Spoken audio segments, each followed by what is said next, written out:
आज हम स्टार्ट कर रहे हैं हमारे सेमिस्टर 1 का unit 3 that is organic compound. First point है आपका organic compound. The compound in solid, liquid and gaseous state. देखो, ऑर्गेनिक कंपाउंड आपको सॉलिड स्टेट में भी मिल सकते हैं, लिक्विड में भी मिल सकते हैं और गैसियस स्टेट में भी मिल सकते हैं। Which contain carbon and hydrogen in their molecule are known as organic compound.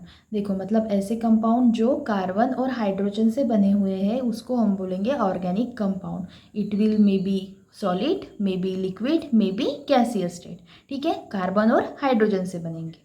ठीक है, organic compound also contain carbon and other elements essential for the reproduction of living organism.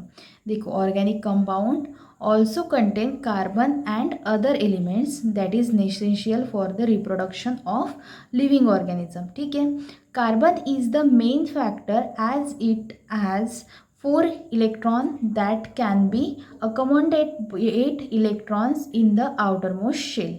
ठीक है, as a result several forms of bond can be formed with the carbon. देखो, carbon क्या है, carbon की valency 4 होती है।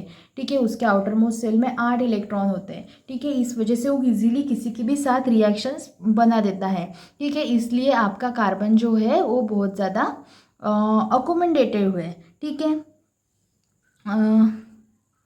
as a result several bonds are formed with the other carbon atom and मतलब वो देखो, एक कार्बन का एटम अदर मतलब दूसरे कार्बन से भी बॉन्ड बना सकता है। ठीक है, and elements such as hydrogen, oxygen, nitrogen. ठीक है, hydrocarbons and protein are more strong example of organic molecules. ठीक है, हाइड्रोकार्बन्स एंड प्रोटीन्स क्या है, स्ट्रॉन्ग एग्जाम्पल है ऑर्गेनिक मॉलिक्यूल के। Capable of producing long chain and complex structure. ठीक है, ऑर्गेनिक कंपाउंड मॉलिक्यूल क्या है आपके, कैपेबल है किसके लिए, प्रोड्यूसिंग लॉन्ग चेन फॉर्मेशन में और कॉम्प्लेक्स स्ट्रक्चर फॉर्मेशन में। ठीक है, organic compound can mainly classified into alicyclic that is open chain and cyclic that is closed chain. देखो, अब है हमें इस वाले चैप्टर में पूरा आपका ऑर्गेनिक कंपाउंड लिखना है। तो यहाँ पे आपको ऑर्गेनिक कंपाउंड का इंट्रोडक्शन दिया है कि ठीक है, वो मतलब यहाँ पे बताया हुआ है आपको कि वो आपके रिप्रोडक्शन में भी हेल्प करता है। ठीक है, वो कार्बन और हाइड्रोजन से बना हुआ है। वहाँ पे जो कार्बन है वो क्या करता है, बहुत सारे लोगों के साथ बॉन्ड बनाने के लिए कैपेबल है। जैसे कार्बन का बॉन्ड बनाएगा, कार्बन के साथ भी बना सकता है, हाइड्रोजन, ऑक्सीजन, नाइट्रोजन के साथ भी वो बॉन्ड बना सकता है। और it is classified into alicyclic and cyclic. Alicyclic means open chain and cyclic means close chain. ठीक है, तो इसका क्लासिफिकेशन हम देख लेते हैं आज। तो क्लासिफिकेशन ऑफ ऑर्गेनिक कंपाउंड यहाँ पे बताया हुआ है। Organic compound are broadly classified into open chain that is alicyclic और एलिफेटिक कंपाउंड बोलेंगे हम उसको। और दूसरा है आपका close chain that is cyclic compound. ठीक है, ओपन चेन में यहाँ पे है आपके saturated compounds that is alkanes and unsaturated compound. ठीक है, अनसैचुरेट में आएंगे आपके अल्कीन आएंगे, अल्केन्स आएंगे और आपके अल्काइंस आएंगे। ठीक है, और ये जो है आपका सैचुरेटेड कंपाउंड, इसको सैचुरेटेड कंपाउंड को फिर से क्लासिफाई किया हुआ है स्ट्रेट चेन, नॉर्मल अल्केन और ब्रांच चेन में। और ब्रांच चेन वह फिर से क्लासिफाई किया हुआ है आइसो अल्केन में और न्यू अल्केन में। ये हम आगे देखेंगे कि ये एक्चुअली है क्या।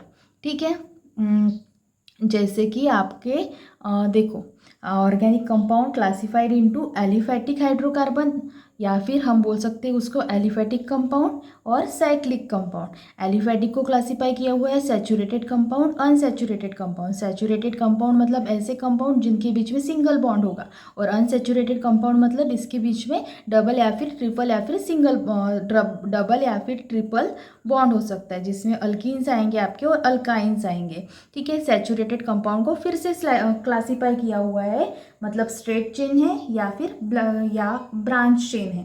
ठीक है, और क्लोज चेन में साइक्लिक कंपाउंड में इसको क्लासीफाई किया हुआ है होमोसाइक्लिक और हेट्रोसाइक्लिक में। होमोसाइक्लिक होंगी कार्बोसाइक्लिक कंपाउंड में, ठीक है, और इसको फिर से क्लासीफाई किया हुआ है अलीसाइक्लिक कंपाउंड और एरोमेटिक कंपाउंड में, ठीक है। एरोमेटिक को फिर से क्लासीफाई किया हुआ है एरोमेटिक बेंजोनॉइड कंपाउंड और एरोमेटिक नॉन बेंजोनॉइड कंपाउंड में, ठीक है। और heterocyclic compound are classified into aliphatic hydrocarbon, heterocyclic compound और एरोमेटिक हेट्रोसाइक्लिक कंपाउंड, ठीक है। सबसे पहले तो ये याद रखो कि चेन फॉर्म में होंगे कार्बन और हाइड्रोजन क्लासीफाई किए हुए, तो उसको बोलेंगे हम एलिफेटिक कंपाउंड, और साइक्लिक फॉर्म में होंगे मतलब रिंग फॉर्म में होंगे तो उसको बोलेंगे हम cyclic compound. Aliphatic are further classified on the basis of bonding, single bond हुआ तो उसे बोलेंगे हम सैचुरेटेड कंपाउंड, और डबल बॉन्ड ट्रिपल बॉन्ड हुआ तो उसे बोलेंगे हम अनसैचुरेटेड हाइड्रोकार्बन या फिर अनसैचुरेटेड कंपाउंड, ठीक है। ये याद रखो मेनली, और उसके बाद आपको तो सब याद हो जाएगा। अगर आपका डबल बॉन्ड है तो उसको बोलेंगे हम अल्कीन, ट्रिपल बॉन्ड है तो उसको बोलेंगे अल्काइन, स्ट्रेट चेन है तो उसका एक फॉर्म हो जाएगा, ब्रांच है अगर तो उसका एक फॉर्म हो जाएगा, ठीक है।